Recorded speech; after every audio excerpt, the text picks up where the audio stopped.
Hello everyone. Today we will be discussing the physiotherapy after the abdominal surgeries. So abdominal surgeries may include ileostomy, colostomy or any other major surgeries of gallbladder, cholecystectomy or the surgeries of liver. So all these surgeries which are performed by using the median or paramedian incisions, they could be having various complications, and the physiotherapy part in pre and post operative phase will be required. So before talking about the abdominal surgeries physiotherapy, we'll be discussing the complications that could occur after the abdominal surgery. This is a generalized treatment plan and can be modified according to the surgery you are discussing. So complications of the abdominal surgeries may include post-operative atelectasis, that is collapse of the lung, residual abscess, high temperature, particularly in localized area, burst abdomen could occur, and that is most common after the midline incision. Wound infection can occur, various pulmonary complications like pneumonia, circulatory complications like deep vein thrombosis, general muscle weakness and loss of mobility. Also, the intestinal obstruction can occur if there is a adhesion which formed a few weeks or months or even years after the operation.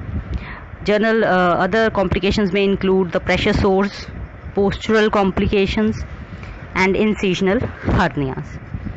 So if we talk about the physiotherapy management, the basic aims of physiotherapy management will be to gain confidence of the patient, to prevent chest complications, to relieve the pain, to prevent the circulatory complications like DVT, to prevent the general weakness, to improve the range of motion, posture, and the patient should be able to perform the activities of daily living.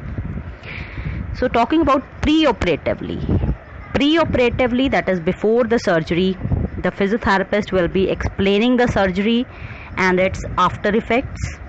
He should be giving any first-hand knowledge of any drains, tubes which will be given to the patient after the surgery. Then he will be explaining the patient about the physiotherapy treatment and its importance, diaphragmatic and lateral coastal breathing exercises that should be explained to the patient with proper demonstration so that it is easy to perform after the operation. Also, patient will be explained regarding the positioning, because the post-operatively it may be necessary that the treatment patient should be treated in lying or he should be having a particular position. So exercises should be explained in that particular position. Then we have to explain the patient post-operatively. He may be treated with the modalities for pain relief like TENS or IFT. Teach the patient huffing and cuffing effectively while holding or protecting the incision. It will be easy to explain it in the pre-operative phase so that it could be effectively done after the operation. Then ankle foot exercises should be taught and explained, and this should be explained that why these are important, and simple exercises to maintain the muscle strength, joint range of motion. Then maintain a good posture by ensuring that the pillows they are in a good supporting positions. If in pre-operative phase there is any retention of the secretions, to prevent the complications after the operation, we should have an emphasis on the expiration so that we can expel out the secretions beforehand. Postural drainage with vibrations, or sometimes if it is a very sticky secretions, then humidification or inhalation can loosen them.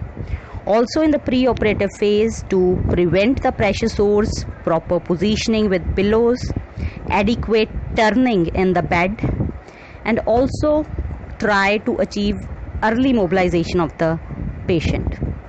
So these are all factors which we have to consider and explain to the patient in the pre-operative phase. Now talking about the post-operatively, this is a generalized format for any abdominal surgery. So sometimes post-operatively, especially after the operation, it is important that the patient should not slump down, because it restricts the chest expansion. It is a tendency of the patient to protect the incision site by slumping down or by just kneeling towards that side. So post-operatively, day 0 is day of operation. That is usually for the first few hours the oxygen therapy is administered. So in that case, just positioning of the patient with adequate pillows we can give.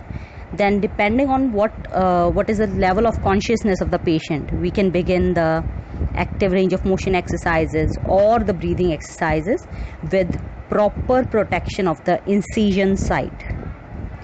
So day 0, we don't have any much physiotherapy technique to be used, but it will definitely depend on the level of consciousness of the patient. On day 1, we'll be assuring that there is a comfortable position of the patient. Active or active assisted exercises, mainly the range of motion exercises of upper limb and lower limb, could be carried out. Then we have to teach deep breathing exercises with the emphasis on the particular lobes, because with the incision site it could be possible that with particular surgery few lobes are affected. So we have to give the emphasis on the particular lobes. TENS or IFT could be used to relieve the pain. Then the humidification, if there are tenacious sputum, to mobilize the tenacious sputum we can use inhalation, nebulization. Try that if the patient is able to sit on the side of the bed with the proper support, and we have to ask the patient to sit as much as possible or lie on one side or the other. Also, because we need to reduce the effects of general anesthesia, few exercises should be practiced every hour throughout the day, including the deep breathing exercises. Huffing, that is, they should take a deep breath in, then breathe out quickly and forcefully through the mouth. Then cuffing with the proper support of the abdominal incision, either with hands over the dressing, or we can use the pillow, or even the therapist can assist in supporting the incision site. If the patient could have a sitting position, so he should lean forward and hold the incision in the same way. Then some circulatory exercises that will be improving the circulation in the legs. Ankle pump exercises, that is dorsiflexion, plantar flexion, knee isometrics could be done, and they can tighten the buttocks to relieve the pressure from the bottom, so that they could prevent the pressure sores. Then on day 2, we can continue all the exercises with more repetition. The chest physiotherapy should be given 2 to 3 times if the secretions they are still present, which will be depending on seeing the chest x-ray, or on auscultation you can detect that. Then the mobilization activities in and around the bed, they are encouraged. So few exercises in day 2 can be included, like in crook lying, few abdominal exercises, isometrics of the abdominals, pelvic tilting, that is place the hands in the hollow of the back, tighten the tummy muscles, tilt the bottom. Knee rolling exercises, that is gently lower both knees to one side as far as it is comfortable. So abdominal exercises, pelvic tilting, knee rolling, all these could be incorporated on day 2. Day 3, patient should be assessed on day-to-day basis, and then journal activity and postural correction exercises should be progressed. Mild walking can be advised inside the room, but that will depend on the physical condition of the patient.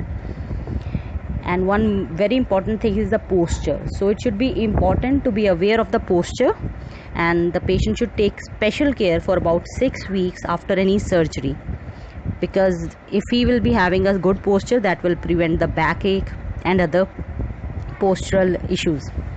So explain everything, like getting out of the bed by rolling to one side, sit upright in a supportive chair, do not slouch, then stand upright, avoid holding your tummy with the hands, or avoid bending forwards, do not lift the heavy objects or follow the proper technique, like by bending knees you can lift the things.